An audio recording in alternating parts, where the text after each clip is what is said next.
प्रिय दर्शकवृन्द, तपाईले हेर्दै हुनुहुन्छ सङ्घर्षमा कलमको यो अनलाइन संस्करण सक नेपाल। यतिखेर आजको बसाइमा म असफल गौतम उपस्थित भएको छु। नेपाली वाङ्मयका क्षेत्रमा आजको दिन एक शिखर प्रतिभा, शिखर व्यक्तित्वलाई स्मरण गर्ने दिन। हामी साहित्यका विद्यार्थीहरू, साहित्यका अध्येताहरू, अन्वेषकहरू, साहित्य प्रेमीहरू, साहित्यका सारथीहरू सबैका लागि आज एउटा मार्ग निर्देशक, प्रेरणाको स्रोत, हामी सबैका आस्थाका केन्द्रबिन्दुका रूपमा रहेका कवि कृष्णभूषण बललाई सम्झने दिन हो। यसै कारणले गर्दाखेरि आजको बसाइमा कृष्णभूषण बलको जीवनी, व्यक्तित्व, कृतित्व र उहाँको सबैभन्दा बेजोड एक कविता लिएर हामी उपस्थित भएका छौँ। कृष्णभूषण बल भनेपछि नेपाली साहित्यका विद्यार्थीहरूले, नेपाली साहित्यको यात्रा गर्नेहरूले, साधना गर्नेहरूले धेरैले चिनेको नाम हो यो। र आज उहाँलाई हामीले स्मरण गर्ने दिन हो। यही दिनको सन्दर्भ पारेर हामीले यो सन्दर्भ सामग्री प्रस्तुत गरेका छौँ। र यो सामग्रीका माध्यमले तपाईँलाई कृष्णभूषण बल भनेका को थिए भनेर, उहाँको जीवनी, व्यक्तित्व कस्तो थियो, कृतित्व कस्तो थियो भन्ने कुरा समग्र जानकारी गराउनका लागि यो एउटा सन्दर्भ सामग्रीका रूपमा रहनेछ भन्ने हामीले अपेक्षा राखेका छौँ। सोही अनुरूप यसलाई हामीले एउटा खोजमूलक सन्दर्भ सामग्रीका रूपमा प्रस्तुत गरेका छौँ। र नेपाली कविताका सशक्त र कालजयी कविका रूपमा चिनिनुभएका कृष्णभूषण बल नबुझिने र नअर्थिने प्रयोगवादी धाराबाट नेपाली कविताको अस्तित्वमाथि आशंका उठिरहेको सन्दर्भमा नेपाली कवितालाई सम्प्रेष्य बिम्ब र भाषाशैलीका माध्यमबाट पाठक माझ पुनः पुर्याउनका लागि एउटा सेतुको रूपमा, एउटा पुलको रूपमा काम गर्नका लागि कृष्णभूषण बलको उल्लेख्य योगदान रहेको हामीले विश्वविद्यालयमा नेपाली साहित्य अध्ययन गर्दै गर्दाखेरि अध्ययन गरिएको एउटा तथ्य हो। र विशेष गरेर गम्भीर व्यञ्जना अर्थ दिने बिम्बहरूको समायोजन कृष्णभूषण बलको मौलिक विशेषताका रूपमा रहेको हामीले पाउने गरेका छौँ भने नेपाली कविताको शक्तिमा भावनाको कला टिपेर उहाँले बनाएको बिम्बको शिखर निकै अग्लो रहेको छ। र त्यही अग्लाइलाई हामीले उहाँको भौतिक शरीर आज हामी माझ नभए तापनि उहाँले दिएको त्यो बिम्बको शिखरलाई हामीले आधार बनाएर उहाँको जीवनी, व्यक्तित्व र कृतित्वलाई हामीले आज प्रस्तुत गर्ने प्रयत्न गरिरहेका छौँ। दर्शकवृन्द, तपाईँले हेर्दै हुनुहुन्छ सङ्घर्षमा कलमको यो अनलाइन संस्करण, अनलाइन टेलिभिजन सक नेपाल।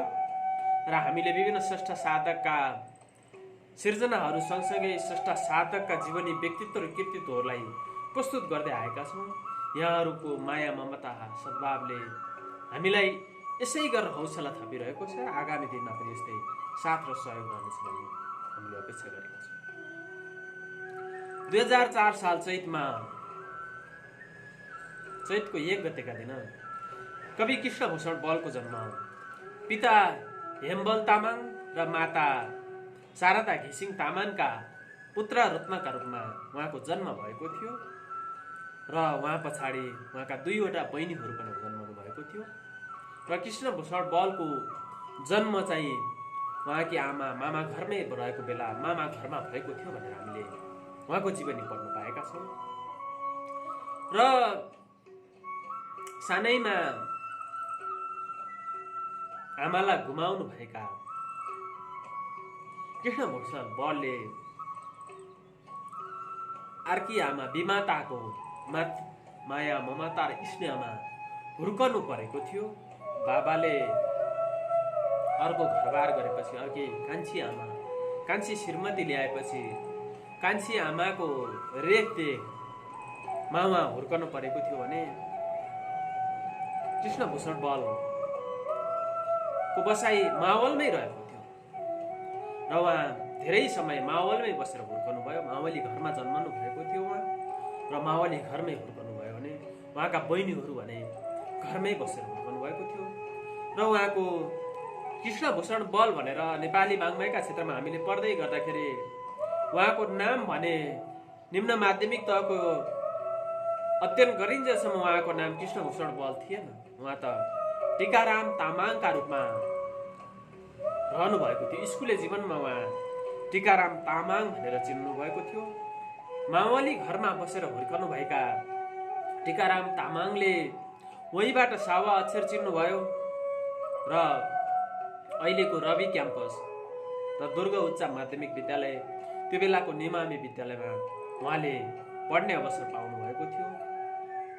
गुरु लग्न प्रसादका अनुसार उहाँ पढाइमा मध्यम खालका विद्यार्थी भए तापनि साहित्य र अन्य अतिरिक्त क्रियाकलापहरूमा उहाँको निकै रुचि र चाह रहेको हामीले पाएका थियौँ र उहाँले बौद्ध धर्मका नरबहादुर लामाले करफोक विद्या मन्दिरमा कक्षा 9 पढाउँदै गर्दाखेरि उहाँ विभिन्न धार्मिक आस्थाहरूसँग पनि नजिक हुनुभएको थियो र उहाँले पछाडि यसरी उहाँको पढाइ बढ्दै जाँदाखेरि उहाँले इलाम बजारको करफोकको विद्या मन्दिरमा अध्ययन गर्दै गर्दाखेरि साहित्यका अतिरिक्त क्रियाकलापहरूमा पनि उहाँ क्रियाशील रहँदै आउनुभएको थियो र यसरी अध्ययन गर्दै जाँदाखेरि उहाँले छोटो समयमै, सानै उमेरमै उहाँले जागिरे जीवनका रूपमा आफूलाई सुरुवाती गर्ने अवसर पाउनुभयो। जागिरेका रूपमा परिचित गराउनु भयो। उहाँ गाविसको मुखिया भएर काम गर्न सुरु गर्नुभएको थियो। यसरी इलामको बसाइले इलाममा बसेर पढ्दै गर्दाखेरि, जागिरे जीवन सुरु गर्दै गर्दाखेरि, मुखिया हुँदै गर्दाखेरि उहाँलाई त्यो इलामको वातावरणले कवि बनायो, अर्थात् कवि कृष्णभूषण बल बनाए र तत्कालीन समयका टीकाराम तामाङलाई आज हामीले कवि कृष्णभूषण बल भनेर चिन्ने सौभाग्य पाएका छौँ। इलामको रवि बजारमा 7-8 कक्षा पढिसकेपछि कृष्णमान तामाङ तत्कालीन रवि तामाङ विराटनगर लाग्नु भएको थियो र उहाँले विराटनगर पुगेपछि आफ्नो नाम कृष्णभूषण बल राखेर प्रख्यात हुनुभयो र कृष्णभूषण बल भन्ने प्रक्रियाबाट गुज्रदै गर्दा टीकारामले एसएलसी उत्तीर्ण भने काठमाडौँबाट गर्नुभएको थियो र उहाँलाई त्यो एसएलसी सकिसकेपछि उहाँको जीवनमा नेपालको एउटा प्रहरी भएर, राष्ट्र सेवक भएर काम गर्ने इच्छा पनि जागेको थियो। त्यसैले गर्दा उहाँ काठमाडौँ आउनुभएको थियो भनेर हामीले विभिन्न सन्दर्भ सामग्रीहरूमा पढ्न पाउँछौँ। किन त भन्दा उहाँको परिवारले यतिको चलाक केटो, पुलिस हुनुपर्छ, पढ्नुपर्छ, लोकसेवा आयोगको जाँच दिनुपर्छ, जागिर खानुपर्छ भनेर भनेको सुनिसकेपछि उहाँ पुलिस हुने आशामा काठमाडौँ आउनुभएको थियो र सोही अनुरूप उहाँले असैमा नाम निकालिसकेको भएको थियो र असैमा नाम निकाले पनि उहाँले परिवारका कारणले, अभिभावकको स्नेहले उहाँलाई त्यो प्रहरी हुने बाटोबाट पछाडि धकेलिदियो र त्यसपछि उहाँ लोकसेवा आयोग भिड्ने मनसाय बनाएर लाग्न थाल्नुभयो र यसरी प्रहरी हुने बन्दुकको नालमा निशाना लगाउने अभिप्रायले राष्ट्रको सिन्दूर पहिरेर राष्ट्र सेवक कर्मचारी बन्ने अभिलाषाले असैमा नाम निकालेका कृष्णभूषणले त्यहाँबाट पछाडि फर्केसँगै उहाँले नेपाल राष्ट्र बैङ्कको जागिर खान पुग्नुभयो। स्नातकसम्मको जागिरे जीवन सँगसँगै स्नातकसम्मको अध्ययन पुरा गर्नुभयो र अधिकृतबाट आफूलाई नेपाल राष्ट्र बैङ्कको अधिकृतका रूपमा अधिकृत तहको स्तरमा पुर्याउन सक्नुभयो भने सोही समय उहाँले आफ्नो साहित्य लेख्नलाई पनि निकै परिष्कृत र परिमार्जित बनाउँदै अगाडि बढ्नुभयो र एउटा नेपाल राष्ट्र बैङ्कको एउटा कर्मचारी, एउटा अधिकृत मात्र नभएर उहाँ कवि कृष्णभूषण बलका रूपमा परिचित रहनुभयो।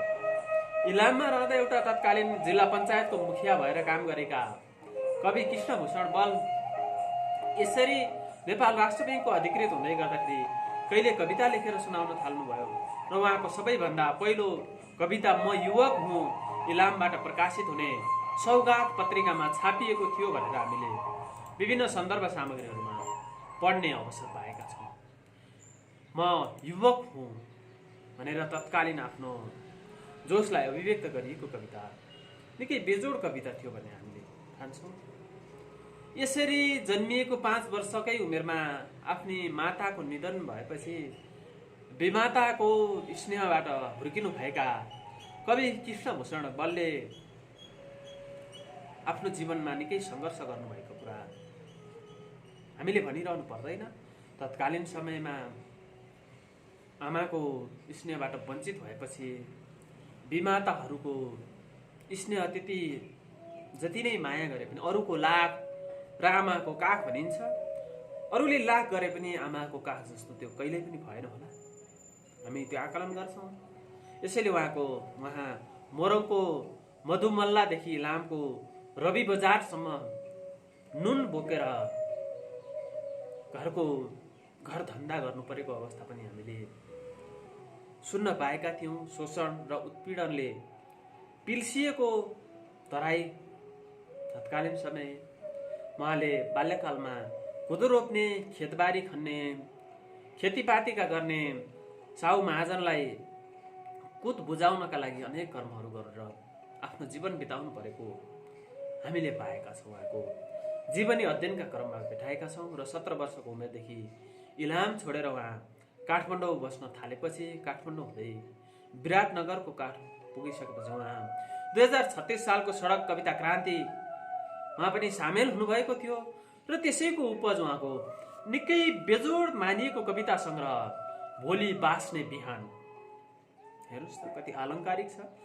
भोलि बाँच्ने बिहान कस्तो हुन्छ होला कविता त्यही सडक कविता क्रान्तिको संलग्नताले उहाँलाई एउटा बेजोड कविका रूपमा स्थापित गरायो र उहाँले 2041 सालमा भोलि बाँच्ने बिहान कविता सङ्ग्रह प्रकाशन गरेर आफूलाई कविका रूपमा परिचित गराउनु भयो र थोरै लेखेर बेजोड लेखेर छोटो समयमा आफूलाई नेपाली कविताको शिखरमा उभाल्न सफल हुनुभएका कवि कृष्णभूषण बल हामीले पढ्दै गर्दाखेरि विभिन्न समालोचनहरूका समालोचना पढ्दाखेरि गोपाल प्रसाद रिमाल, बैरागी काइला पछाडि सम्झिनै पर्ने नाम भनेको एउटा कवि कृष्णभूषण बल पनि हो भनेर प्रसिद्ध समालोचक कृष्णचन्द्र सिंह प्रधानले लेखेको हामीले कहीँ कतै पढ्न पाएका थियौँ। यसरी एउटा चर्चित समालोचकको नजरमा पर्न सफल हुनुभएका कवि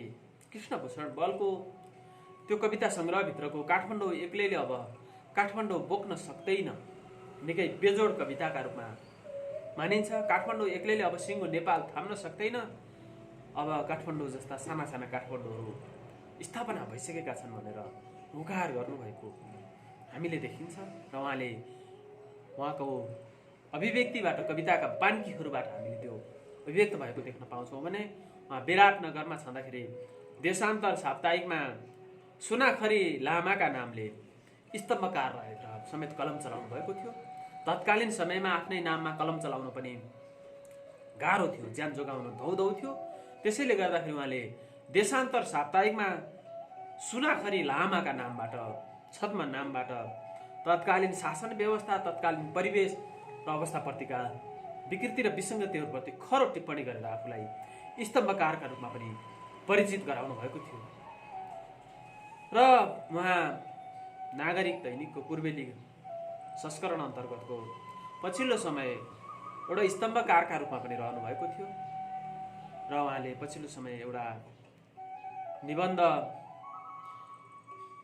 बिर्सौँ भनौँ सक्दिनँ भन्ने एउटा निबन्ध बेजोड निबन्ध लेख्नु भएको पाइन्छ। त्यो निबन्ध उहाँको जीवनकालको अन्तिम क्षणमा लेखिएको सबैभन्दा स्मरण योग्य निबन्ध रहेको थियो भनेर हामीले त्यसलाई पढ्न पाएका थियौँ उहाँको निधन पछाडि। र यसरी बालकैमा आमाको स्नेहबाट वञ्चित हुनुभएका, प्रहरी भएर राष्ट्र सेवा गर्छु भनेका राष्ट्र ब्याङ्कको जागिर खाएर अधिकृत हुँदै गरेका उहाँले विराटनगरमा कलेजका जीवनहरू बिताउँदै गर्दाखेरि उहाँ शोभा लामासँग दाम्पत्य जीवनमा बाँधिनु भयो र कविका एक छोरा र एक छोरीका सन्तानका बाबु पनि हुनुभयो उहाँ। र यसरी जीवनी यात्रालाई अगाडि बढाउँदै आउनुभएका कवि कृष्णभूषण बल छन्दमुक्तता र सरलता उहाँका कविताका विशेषताहरू रहेको पाइन्छ। र 3 दशकको कविता यात्रामा आफूलाई क्रियाशील राख्दै आउनुभएका कृष्णभूषण बलका दाजु तिम्रो चाहिन्न खण्डकाव्य पनि प्रकाशन भएको पाइन्छ भने भोलि बाँच्ने बिहान प्रकाशित भएको रजत वर्ष बितिसकेको सन्दर्भसम्म पनि उहाँका कविताहरू बजारमा फेरि निस्कन सकिरहेका थिएनन्, कृतिहरू आएका थिएनन्। र एउटै नेपाली कवितामा एउटा मौलिक शैली र विचारको प्रतिपादन गरेर आफूलाई कविका रूपमा चिनाउनु भएका कवि कृष्णभूषण बललाई कविकै रूपमा चिनाउने भनेको त्यही कविता भोलि बाँच्ने बिहान कविता सङ्ग्रहभित्रका 38वटा कविता नै उहाँका लागि लोकप्रिय कविता भएर रहे। उहाँको मृत्यु पश्चात कवि कृष्णभूषणका बाँकी कविता शीर्षकको सङ्ग्रह पनि प्रकाशित भएको, उहाँको जीवनकाल पछाडि प्रकाशित भएको हामीले पाएका छौँ। र यसरी कृष्णभूषण बल एउटै कविता सङ्ग्रहले आफूलाई बेजोड कविका रूपमा चिनाउन सफल हुनुभएका उहाँको the full moon at the river back उहाँको अङ्ग्रेजीमा अनुवाद भएको किताब कविताहरूको सङ्ग्रह हो भनेदेखि कृष्णभूषण बलका बाँकी रचनाहरू, कविता र निबन्धहरूलाई सङ्ग्रहित गरिएको 2070 सालमा उहाँको निधन पछाडि प्रकाशित भएको कृति हो।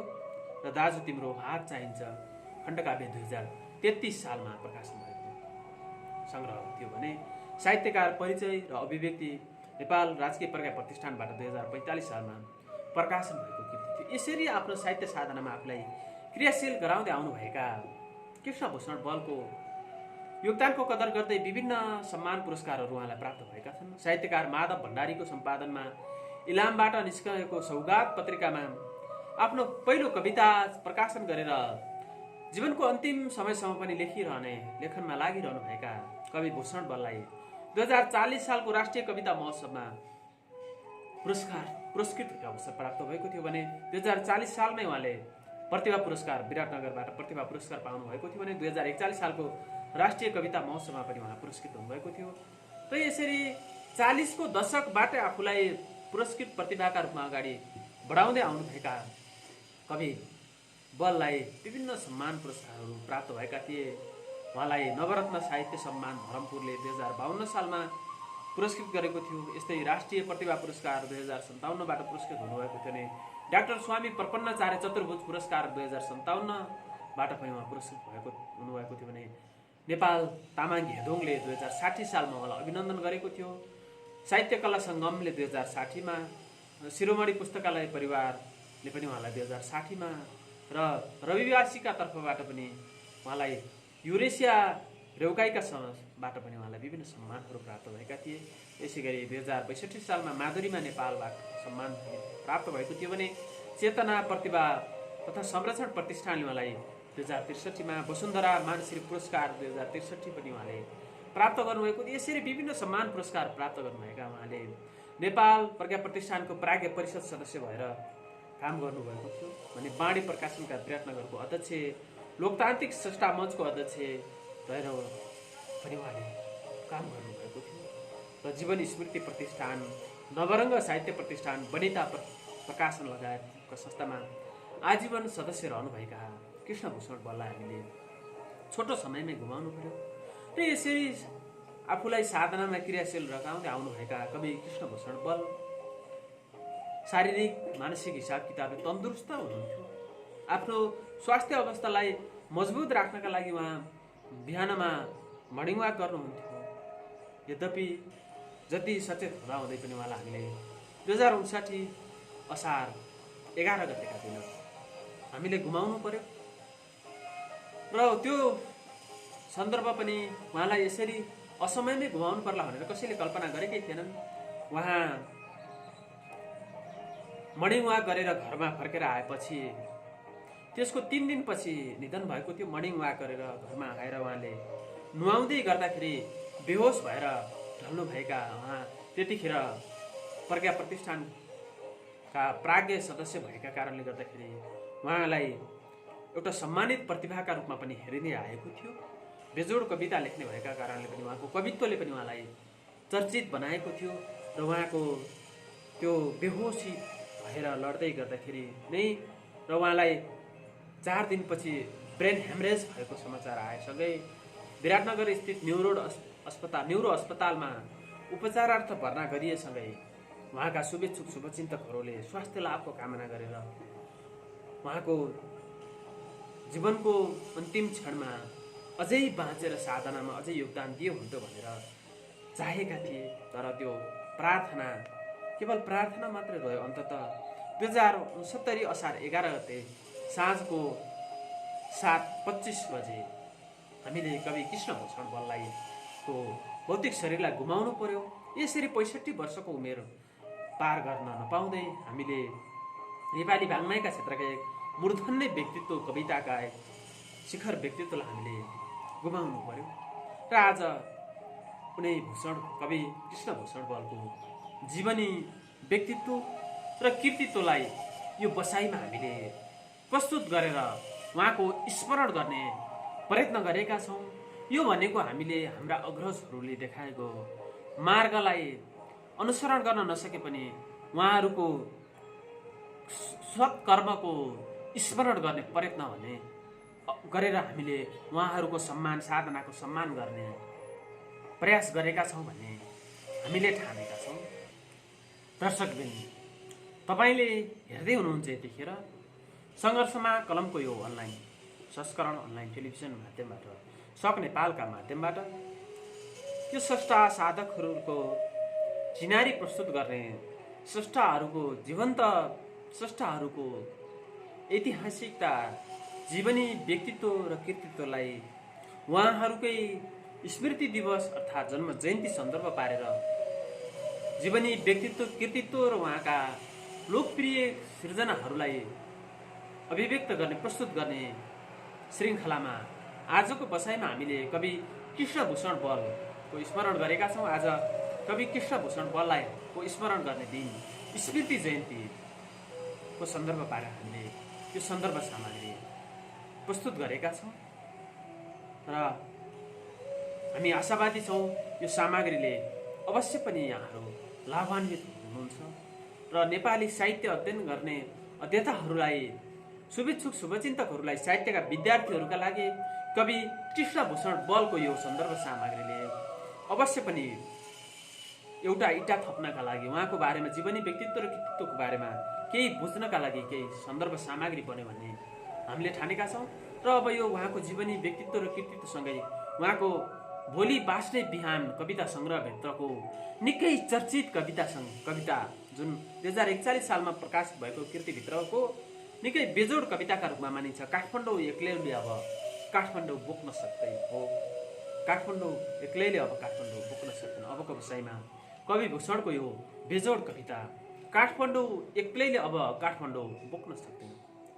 काठमाडौँ एक्लैले अब काठमाडौँ बोक्न सक्दैन, काठमाडौँ एक्लैले अब काठमाडौँ बोक्न सक्दैन, काठमाडौँ एक्लैले अब सिँगै नेपालको अर्थ लगाउन सक्दैन।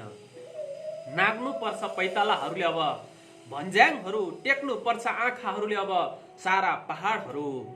नाग्नु पर्छ पैतालाहरूले अब भन्ज्याङहरू, टेक्नु पर्छ आँखाहरूले अब सारा पहाडहरू। उड्नु पर्छ निश्चित लक्ष्यहरूमा अब यो छिमलका चराहरू। उड्नु पर्छ निश्चित लक्ष्यहरूमा अब यो छिमलका चराहरू। ज्वालामुखी चाहिँ फुट्नु पर्छ अब यो पिँढीका स्वरहरू। उड्नु पर्छ निश्चित लक्ष्यहरूमा अब यो छिमलका चराहरू। ज्वालामुखी चाहिँ फुट्नु पर्छ अब यो सिँढीका स्वरहरू। छाम्दै हात्तीहरूले काँडाहरू अब टेक्न सक्नुपर्छ। काठमाडौँ त अब डाँडाहरूमा बिछिन सक्नुपर्छ। एउटै ढुङ्गाले कुनै घर बनिन सक्दैन, ढुङ्गाको तह तह हुनुपर्छ। एउटै ढुङ्गाले कुनै घर बनिन सक्दैन, ढुङ्गाको तह तह हुनुपर्छ। एउटै पोखरीको कुनै ताल हुँदैन, थुप्रै दह दह हुनुपर्छ। एउटै ढुङ्गाले कुनै घर बनिन सक्दैन, ढुङ्गाको तह तह हुनुपर्छ। एउटै पोखरीको कुनै ताल हुँदैन, थुप्रै दह दह जम्नुपर्छ। हुटिट्याउले सागर थाम्न खोजेर थामिन सक्दैन सागर, बर्खे फेलको सानो चपेटले मेट्न खोजेर मेटिन्न बगर। हुटिट्याउले सागर थाम्न खोजेर थामिन सक्दैन सागर, बर्खे फेलको सानो चपेटले मेट्न खोजेर मेटिन्न बगर। पहाड मधेस थुम्का थुम्को र उकाली उरालीको देश, पहाड मधेस थुम्का थुम्की र उकाली उरालीको देश। कसैको बेवा होइन, कसैको ठेक्का लिएर पनि हुने छैन, कसैको बेवा होइन, कसैले ठेक्का लिएर पनि हुने छैन। मुहान जो बग्नु पर्छ, जम्नु यसको कुनै अर्थ हुँदैन। काठमाडौँ एक्लैले अब काठमाडौँ बोक्न सक्दैन, काठमाडौँ एक्लैले अब सिङ्गै नेपालको अर्थ लगाउन सक्दैन।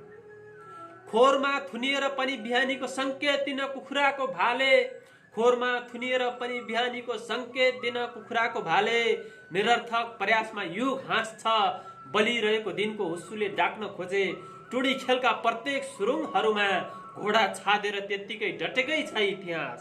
टाप बजाएर कुदिरहेका घोडाहरूलाई त्यत्तिकै चाबुक लगाएर रहेछ एउटा उपहास। अरिष्ट भन्छन् सपनामा देख्नेहरू, अनिष्ट भन्छन् सपनामा देख्नेहरू पनि कस्तो कालो घोडा र कालो मान्छे। अनिष्ट भन्छन् सपनामा देख्नेहरू पनि कस्तो कालो घोडा र कालो मान्छे। तर काठमाडौँ छातीमाथि बोकिरहेकै छ यस्ता कति कति इतिहासका मान्छे, तर कति कति इतिहासका मान्छे। किन थाहा भएन तिमीलाई एउटा रौँलाई मात्र भनिन्छ केस, किन थाहा भएन तिमीलाई एउटा रौँलाई मात्र भनिन्न केस, किन थाहा भएन तिमीलाई एउटा रौँलाई मात्र भनिन्न केस। किन थाहा भएन तिमीलाई एउटा इतिहासको मात्र हुँदैन देश, किन थाहा भएन तिमीलाई एउटा रौँलाई मात्र भनिन्न केस, किन थाहा भएन तिमीलाई एउटा इतिहासको मात्र हुँदैन देश। काठमाडौँ वास्तवमा भित्र भित्रै छटपटिएको छ, काठमाडौँ वास्तवमा भित्र भित्रै छटपटिएको छ। काठमाडौँ अर्को तरबारको विकास खोजिरहेको छ, काठमाडौँ अर्को तरबारको विकास खोजिरहेको छ। युगका ग्रहौं पाइलाहरू अब धेरै बोक्न सक्दैन, युगका ग्रहौं पाइलाहरू अब धेरै बोक्न सक्दैन। त्यसैले बग्ने निकास खोजिरहेको छ, त्यसैले बग्ने निकास खोजिरहेको छ। काठमाडौँ एक्लैले अब काठमाडौँ बोक्न सक्दैन, काठमाडौँ एक्लैले अब सिङ्गै नेपालको अर्थ लगाउन सक्दैन। काठमाडौँ एक्लैले अब काठमाडौँ बोक्न सक्दैन, काठमाडौँ एक्लैले अब सिङ्गै नेपालको अर्थ लगाउन सक्दैन। कवि कृष्णभूषण बलको यो भोलि बाँच्ने बिहान 2041 सालमा प्रकाशन भएको कविता सङ्ग्रहभित्रको काठमाडौँ एक्लैले अब काठमाडौँ बोक्न सक्दैन कवितालाई आजको बसाइमा हामीले प्रस्तुत गरेका छौँ। प्रिय दर्शकवृन्द, तपाईँले आजको बसाइमा कवि कृष्णभूषण बलको कवित्व, जीवनी, व्यक्तित्व र कृतित्वसँगै यो बेजोड कविता सुनेर अवश्य पनि आफूलाई आह्लादित बनाउनु भयो होला। नेपाली वाङ्मयका क्षेत्रमा कविता यात्रामा लागेर विभिन्न समयको कालक्रम अनुसार विभिन्न पेसा व्यवसाय अपनाएर तत्कालीन समयमा एउटा मुखियाको जागिर खाएर समयको कालक्रममा एउटा राष्ट्रसेवक प्रहरी बन्दुक बोकेर निशाना लगाउने सपना साँचेर प्रहरीमा नियुक्त भएर पनि अभिभावकको स्नेहले त्यसलाई छोडेर सरकारी जागिर खाने अभिलाषामा नेपाल राष्ट्र ब्याङ्कमा एउटा अधिकृत भएर विभिन्न जीवनका आयामहरूलाई मौलाउँदै फैलाउँदै अगाडि बढ्ने एक बहुभाषी बहुमुखी प्रतिभाका धनी कवि कृष्णभूषण बललाई आजको बसाइमा, आजको दिनमा स्मरण गरेर उहाँको जीवनी, व्यक्तित्व र कृतित्वलाई हामीले अझै पछिल्लो पुस्ताहरूमा पुर्याउने प्रयत्न गर्यौँ भन्ने ठानेका छौँ। यो सन्दर्भ सामग्री हेरेर तपाईँले कमसेकम कवि कृष्णभूषण बलको जीवनी, व्यक्तित्व र कृतित्वबाट एक अंश भए पनि अनुसरण गर्न सक्नुभयो र हामीले यो सन्दर्भ सामग्री प्रस्तुत गरेर तपाईँका लागि एउटा सन्दर्भ सामग्री बन्न सक्यौँ भने पनि हाम्रो प्रयास धन्य रहेको हामीले ठान्नेछौँ। र यति भन्दै आजको बसाइबाट म असफल गौतम पनि बिदा चाहन्छु। धन्यवाद।